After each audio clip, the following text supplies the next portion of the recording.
Selamat sore para netizen dimanapun kita berada, salam inspirasi bagi kita semua ya. Data pelanggaran ya perda reklaim di Jogja begitu PSI terbanyak ada 270 begitu kan ya. Pasang baliho-baliho seperti ini saja begitu kan ya, banyak yang kemudian melanggar di situ begitu. Gimana cara-cara kita untuk bisa keadilan ya, kesejahteraan untuk membangun generasi anak muda di situ begitu kan ya, tanpa pelanggaran begitu. Tapi pada hakikatnya ya PSI terbanyak ada 270 begitu kan. Ada apa ini begitu kan ya? Apakah ini tidak dapat izin atau apa begitu kan? Jadi wajar dong kalau ada orang yang kemudian begitu kan ya mengambil apa namanya mengambil baliho-balihonya di situ begitu karena memang begitu kan bermasalah mereka begitu kan. Ketika diambil ya dilaporkan sana sini begitu kan. Padahal ya kita lihat saja begitu. Wah, ya karena ini melanggar gimana lagi begitu kan ya kalau sudah melanggar aturan hukum begitu kan. Bagaimana untuk menjadi generasi emas, generasi anak muda ya kalau melanggar seperti ini terus begitu kan ya, tidak dapat dijadikan sebagai contoh begitu sebagai pemuda agen of change begitu kan. Kira-kira seperti itu begitu kan. Jadi saya kira bahwa yang terjadi selama ini beredar banyak begitu kan ya, apa namanya baliho-baliho Kaisang diturunkan dan sebagainya begitu wajar karena memang di satu sisi ada pelanggaran-pelanggaran di situ begitu kan. Kita lihat saja begitu. Jadi gimana sih untuk bisa bersaing anak muda, tapi kalau kelakuannya begitu kan ya, tidak ada yang kemudian ya taat aturan di situ begitu. Lihat saja.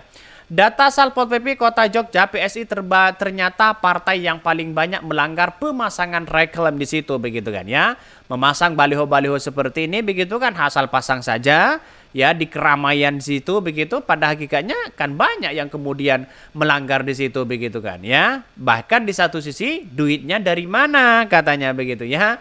Semua partai perlu patuhi peraturan terkait pemasangan reklam atau demi ketertiban bersama. Iya begitu kan ya. Di satu sisi ada izinnya ya, gimana izinnya di situ begitu ya. Provinsi lain mana berani menurunkan baliho PSI yang ada di foto Jokowi atau Kaisang begitu. Merasa paling hebat, rupanya pelanggarannya pun hebat begitu ya. Masa begitu kan? Sebagai anak generasi muda itu sebagai contoh begitu kan ya. Bukan selalu melanggar ya. Kalau ada yang melanggar silahkan begitu kan. Sebelumnya kan harus ada briefing begitu kan. Harus ada izin sana sini dan sebagainya begitu kan. Kalau memang tidak boleh kenapa harus dipaksa begitu kan. Wajar. Kalau di mana-mana baliho-baliho Kaisang itu diturunkan di situ begitu ya. Lebih banyak pelanggarannya daripada yang milih.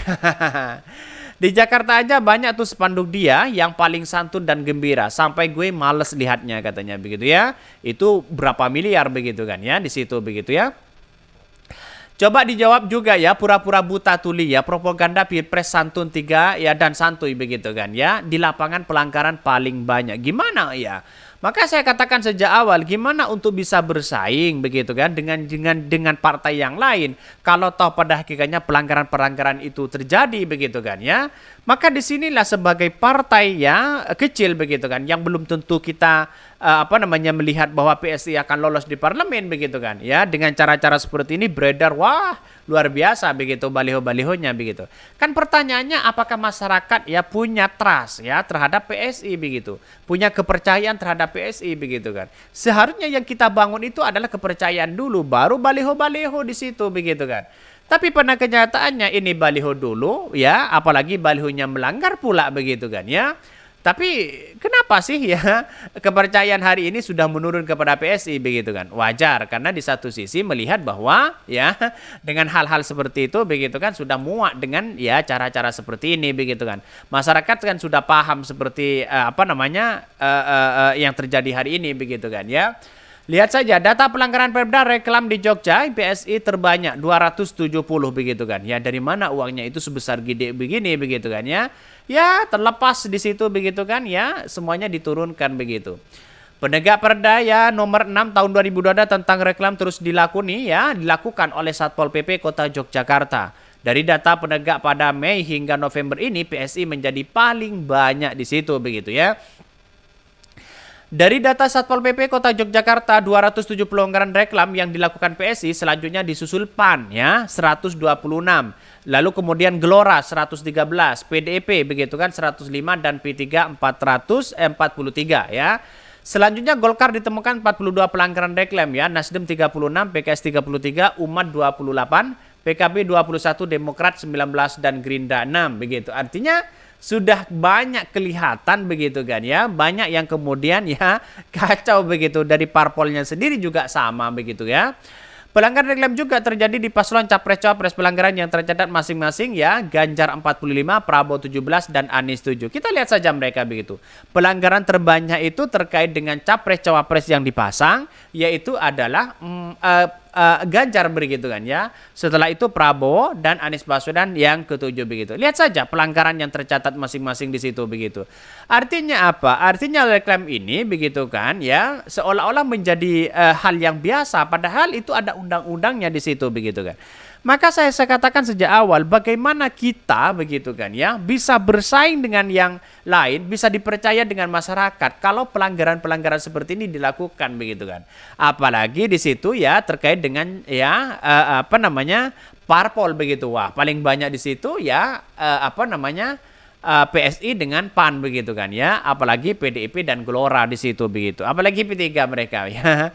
Tapi pada kenyataannya lihat saja di sini begitu kan ya, tanda-tandanya kok PKS tidak ada begitu kan. Ya, itu kan yang menjadi pertanyaan penting begitu kan ya.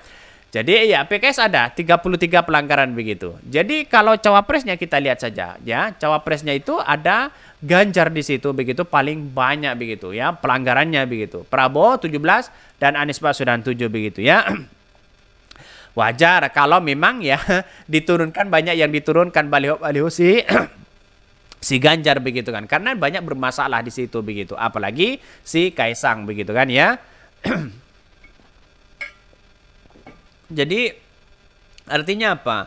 Artinya kan sudah masyarakat kan sudah paham sebenarnya begitu kan, melihat dengan hal ini begitu. Ini kan bentuk kekacauan mereka begitu ya. Yang penting asal meletakkan begitu kan ya, walaupun itu ya bermasalah di situ begitu ya, walaupun di satu sisi kan ada izinnya sebenarnya begitu. Satpol PP Yogyakarta menegaskan mereka tidak tebang pilih dalam penegakan perda ini. Tidak ada tebang pilih kegiatan rutin, kata Kepala Satpol PP ya. Memang benar-benar tegas ini ya. Sesuai perda, pemasangan reklam ya, rontak ya maupun spanduk harus berizin dan tidak boleh dipasang sembarangan seperti dipaku di pohon ya. Upaya itu adalah mewujudkan kota Yogyakarta tertib dari reklam sepertinya, kata itu begitu ya. Ini lihat saja mereka begitu ya. Sudah ditertibkan di situ, diambil begitu kan ya. Banyak yang bermasalah dan sebagainya begitu. Jadi artinya apa? Artinya kalau kita melihat dengan sebuah realitas dan perkembangannya sebagai jargon anak muda begitu, PSI ini kok banyak yang melanggar begitu ya. Pemasangan baliho seperti ini saya rasa dapat izin begitu kan. Izinnya dari mana coba bayangkan begitu ya. Ini yang seharusnya kita pikirkan begitu. Jadi kalau kita melihat dengan generasi emas begitu kan ya, seharusnya kan tidak ada pelanggaran begitu kan ya. Apalagi ya terbanyak PSI 270 begitu kan. Bayangkan begitu kan. Ini pelanggaran atau gimana, atau benar-benar sengaja karena bisa ya di satu sisi bisa mengandalkan bapaknya atau apa begitu kan. Orang banyak berspekulasi seperti itu begitu. Tapi saya yakin dan seyakin-yakinnya bahwa yang terjadi selama ini kan hanya demi popularitas begitu ya, demi elektabilitas di situ begitu. Lihat saja Pak Ganjar berapa begitu, tertinggi Pak Ganjar, Prabowo dan Anies Baswedan atas ya pelanggaran ya perda reklam ini begitu yang diletakkan di Yogyakarta begitu ya. Oke, mungkin itu yang kami sampaikan. Tonton terus channel Hodari Podcast Rakyat ini kan ada berita-berita menarik dan viral setiap harinya. Salam para netizen, salam inspirasi bagi kita semua. Jangan lupa di subscribe channel YouTube Hodari Podcast Rakyat ini.